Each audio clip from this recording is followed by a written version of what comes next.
Naranasan mo na bang may kumatok sa pintuan nyo? Tapos boses ng nanay mo ang maririnig mong tumatawag. Pero alam mong nasa kabilang probinsya ang nanay mo at ikaw ay nasa ikatlong palapag ng isang gusali. Sino ang kumakatok sa kahoy na pinto nyo ngayon?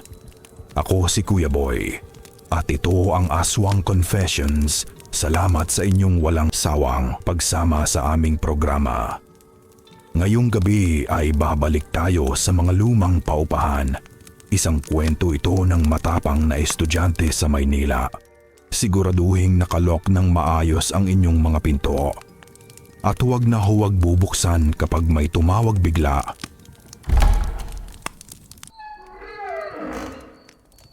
Ang pangalan ng ating bida ngayong gabi ay Mark. Isa siyang 19 anyos na estudyante sa malaking kolehiyo. Dahil medyo kapos sa budget ang kanyang buong pamilya, napilitan siyang umupa sa isang luma at murang paupahan. Nasa pinakadulo ito ng isang madilim at napakatahimik na eskinita. Gawa sa lumang kahoy ang buong 3 palapag nito. Amoy alikabok at lumang aparador ang buong madilim na pasilyo. Tuwing gabi ay rinig mo ang paggalaw ng sahig. Karamihan sa mga umuupa doon ay umuwi sa probinsya dahil napakahaba ng bakasyon para sa araw ng mga patay. Naiwan na lang silang dalawa ng kanyang matandang landlady. Ang pangalan ng matandang may-ari ay si Aling Nena. Si Aling Nena ay palaging nakasuot ng itim na duster. Sobrang haba ng puting buhok nito at laging nakayuko. Nakatira ito sa pinakababang palapag ng malaki at lumang bahay. Hindi ito masyadong nagsasalita at palaging nakatingin sa lapag. Isang gabi ay bumaba si Mark para uminom ng tubig. Napakadilim sa kusina at tanging ilaw ng buwan ang liwanag. Dahan-dahan siyang naglakad para hindi gumawa ng ingay. Nakita niya si Aling Nena sa madilim na kusina nila. Nakatayo ang matanda sa harap ng malaking hiwaan ng karne. Narinig ni Mark ang basa at malakas na pagnguya nito. Puro pulang dugo ang buong lamesa at mga kamay nito. Kumakain ito ng hilaw na karne ng baboy ng mabilis. Walang tigil sa pagnguya ang matanda habang nakatalikod kay Mark. Amoy na amoy ang balansang bakal at nabubulok na dugo. Parang hayop kung punitin nito ang hilaw na laman. Nang bigla itong lumingon at ngumiti ng napakalapad kay Mark. Puno ng sariwang dugo ang matatalim na ngipin ng matanda. Namumula din ang malalaki nitong mata sa gitna ng dilim. Nakatitig ito ng diretsyo sa nanlalaking mga mata ni Mark. Tumakbo agad si Mark pabalik sa kanyang kwarto sa itaas. Nilok niya ng mahigpit ang kanyang lumang pinto. Kinabukasan ay hindi na talaga lumabas ng kwarto si Mark. Wala siyang kinain buong araw dahil sa matinding takot niya. Tanging malamig na tubig lang ang laman ng kanyang tiyan. Naririnig niya ang mabibigat na yabag sa labas ng pasilyo. Parang may naglalakad pabalik-balik sa tapat ng kwarto niya. Kaskas ng malalaking paa sa lumang kahoy na sahig. Nakakarinig din siya minsan ng garalgal at malalim na tawa. Tawang hindi kayang gawin ng isang normal na matandang babae. Pagsapit ng gabi ay umulan ng sobrang lakas sa Maynila. Sunod-sunod ang pagkidlat at malakas na pagkulog sa paligid. Namatay ang ilaw sa buong boarding house na iyon. Pati ang signal ng cellphone niya ay biglang nawala. Nakabalot lang si Mark sa kanyang paboritong manipis na kumot. Nanginginig siya habang nagdadasal sa ibabaw ng madilim na kama. Gusto na niyang umuwi, pero nakulong siya dahil sa bagyo. Kung nakarating ka na hanggang dito, hinihiling namin na i-click mo ang like button. I-share at tulungan kaming maabot ang aming goal na 1,000 subscribers. Napakalaking bagay ng inyong suporta sa amin at lubos kaming nagpapasalamat sa inyo. Maraming salamat. Hanggang sa nakarinig siya ng 3 mahihinang katok sa kahoy. Galing ito sa labas ng kanyang nakakandadong pinto sa kwarto. Tapos narinig niya ang pamilyar na boses sa labas. Ito ay ang umiiyak na boses ng sarili niyang nanay.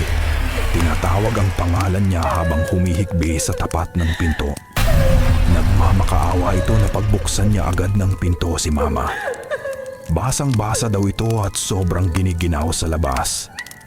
May dala daw itong pagkain para sa nagugutom na anak. Gusto nang tumayo ni Mark para buksan ang pinto. Tumulo ang kanyang luha dahil sa labis na pag-aalala. Pero bigla niyang naalala na nasa malayong probinsya ang pamilya. Imposibleng bumiyahe sila ng ganong oras sa matinding bagyo. Kaya umatras siya at nagtago ulit sa kanyang kumot. Biglang, nagbago ang umiiyak na boses sa labas ng pinto. Naging malalim na boses ng isang galit na demonyo. Nagsimula nitong kalampagin ng napakalakas ang matibay na pinto. Gusto nitong pumasok at lapain ang nagtatagong estudyante sa loob. Nakita ni Mark ang mga kuko sa ilalim ng pinto. Kinakalmot nito ang kahoy na sahig na parang malaking aso. Sinubukan nitong sirain ang seradura gamit ang napakatalim nitong kuko. Napuno ng amoy na bubulok na basura ang buong kwarto. Kinuha agad ni Mark ang pinakamabigat na kahoy na aparador. Itinulak niya ito para harangan ang halos mabasag na pinto. Sumigaw ang halimaw sa labas ng sobrang lakas at galit. Umalingaw-ngaw ang halakhak nito sa buong walang kuryenteng lumang gusali. Gusto ko lang tikman ang laman mo, Mark. Tapos ay biglang tumahimik ang buong paligid sa labas. Rinig na lang niya ang napakalakas na buhos ng ulan.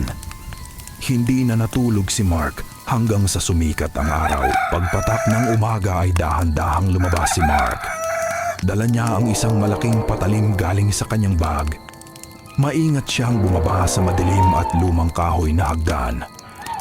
Ang bawat hakbang niya ay puno ng kaba at takot. Nakita niya na wasak ang pinto ni Aling Nena. Nang sumilip si Mark ay halos masuka siya sa amoy. Nakita niya ang totoong katawan ng landlady sa sahig. Tuyong-tuyo ito at wala nang natirang laman sa katawan.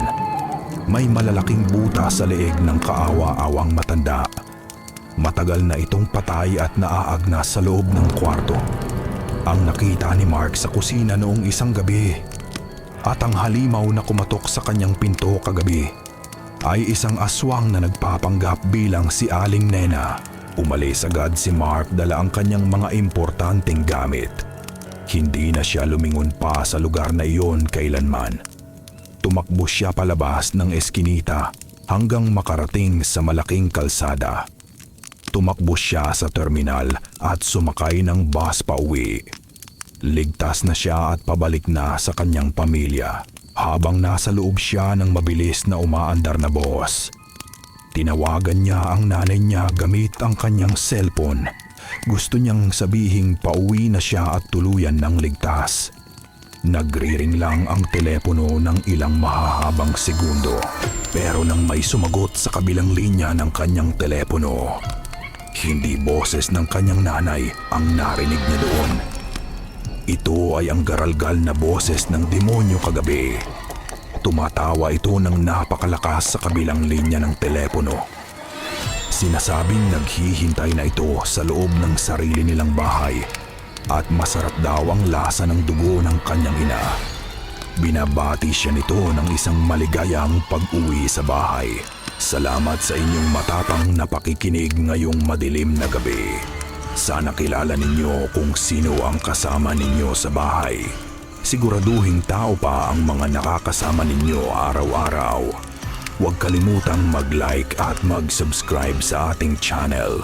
I-click ninyo na rin ang maliit na bell icon para palagi kayong updated sa mga bagong kwentong katatakutan natin. Laging mag-iingat sa mga kumakatok tuwing malalim ang gabi. Ako si Kuya Boy.